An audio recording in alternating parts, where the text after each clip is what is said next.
how did we feel about this Steelers performance though, man? Since we didn't get a chance to talk to you just yet, man. Steelers, Bengals, 44 points scored, 38 allowed. That's a lot of points, man. A lot of points. What's the energy though, man? What was your takeaway from it? I thought it felt Big 12 like it felt Big 12 like, it felt like exciting from the jump, like exciting from the jump.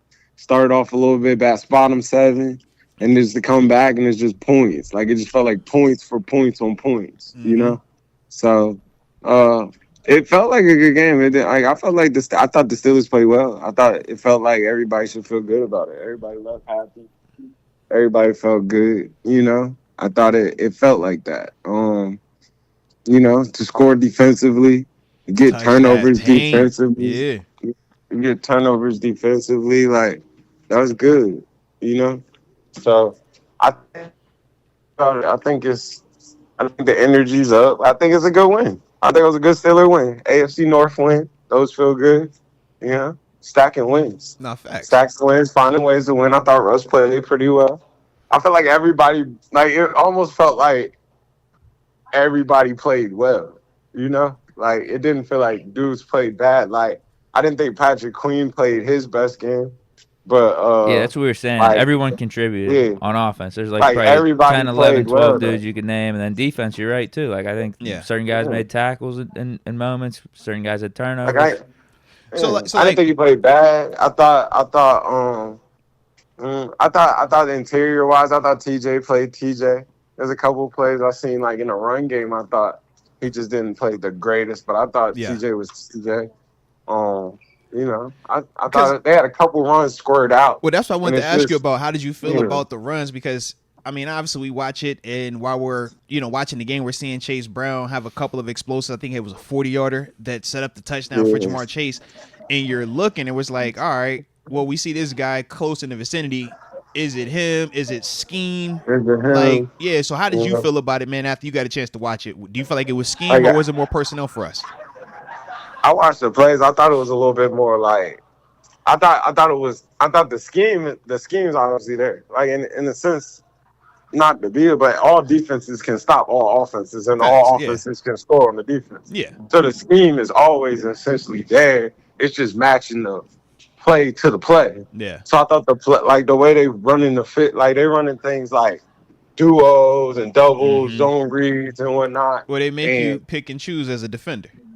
They make you play the gaps and make you put you in situations where the tackle's climbing straight to the backers right now, or the tackle's not kicking out on the end. He's letting the end to take that per se deep gap, or he's using the end to crash in. So and you making that end have to decide, do I crash down and take this B gap / dive, or am I climbing, playing quarterback? Am I worried outside? Like you're trying to put one of those guys in that type of conflict. Yeah. So it looked like they was getting a lot of 11 formation, 11 personnel, one running back, personnel. One tight end. Yeah. Yeah, and they was running towards the tight end, but they was kind of trying to cut the end off with the tight end and climbing the tackles up to the backers. Those were the runs that were hitting. Yeah. So with them trying to cut off the end, and it plays with your rules though. With your rules real bad. As an outside guy, plays with your rules. Because as a linebacker, you kind of you naturally fall out of that. It's natural because you think somebody else is going to cover your inside. It's and as an outside, you have to know ahead of time to squeeze that down. Otherwise, you're not playing that. And that's where it's hitting at. Yeah, or it's going to hit right down that gap, and it's going to look like a linebacker, but it's not really a linebacker. That's it's the 40-yard run. Yeah, and it's a big run. It'll buzz. Yeah. So I thought they did a good job of finding the runs that was super hitting. They found runs that just could hit at a high rate. So the duo, the doubles, the power, you can see certain runs. They just hit. They just hit. They blocked them pretty well, and they was just hitting. I thought that was the only thing defensively that wasn't great. Now, what about the penalties on JPJ? Because I know people have brought that up, man. Some of the PIs, the holdings, stuff like that, man. What's your energy? I thought the one was a PI. I thought the one in the end zone when it was like 3-4 flags on it. Yeah. I thought that was a PI. I think I thought that was a PI. He said it was like 3-4 flags. Yeah, like 2 was on him. Yeah. I don't think I've ever seen a defensive holding and a pass interference called on the same guy. And both be legitimate calls too. I was like, yeah, I see that. Man, I seen the hold. I seen the PI. I seen everything. I see what you seen. I thought that was a flag. I was like, good call, man. Good call. Good call. Yeah. Sometimes you gotta get a ref. Good call, man. That's all right. You seen it. But I think he plays physical, so it's just a matter of how you let him play. Like some games, they let them boys play. Yeah. So when you let them, like the consistency of the NFL is the inconsistency. So it's like letting them boys play. Yeah. And letting them boys.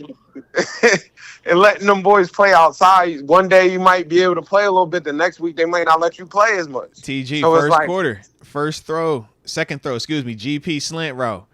The stumble, fall, Cam Taylor-Britt, hands on him. How you feel about that? In the same I think that's breath. the same call you've seen. Yeah, in the same breath. Like, we're here. How you feeling? So, to me, it's like you say, it's consistently inconsistent. Yeah. Right? What are we calling? What are you letting play today? Yeah. I think that's what when you see coaches just in their ear so hard, it's not so much like, man, that's a bad call. It's like, man, I just seen that not get called. I just need to know how to approach today. Yeah, how do you want me to coach tight, we can adjust to this. If you calling it loose, we can adjust to that. But don't give me all right, you could be handsy on this series, but now in this portion of the game, don't touch him at all. But now, because this part, all right, now you get back to being handsy. Like, nah. Because like you said, man, it's hard to adapt to that. It's hard to get a rhythm with that. So I definitely agree with you there, man. Okay. So for that, you're never truly just angry at guys for just PIs on PIs. Yeah. It's kind of how you calling it today. And okay. I think JPJ competed. I think that's a tough matchup, man. Like the Bengals are like they're like Big 12. They air raid. They're trying to let it go. It was a couple of times the slots was out there by the numbers. Like that thing was way out there. Yeah. Spread out. They're gonna make you commit. Are you blitzing or are you covering? What are you doing? Now. Yeah. What are you doing? If you're in the zone, it's a lot of space. Like you better get back here. And that the left tackle done jumped off sides every play. Orlando Brown, absolutely. Every play. So it's like they let that live.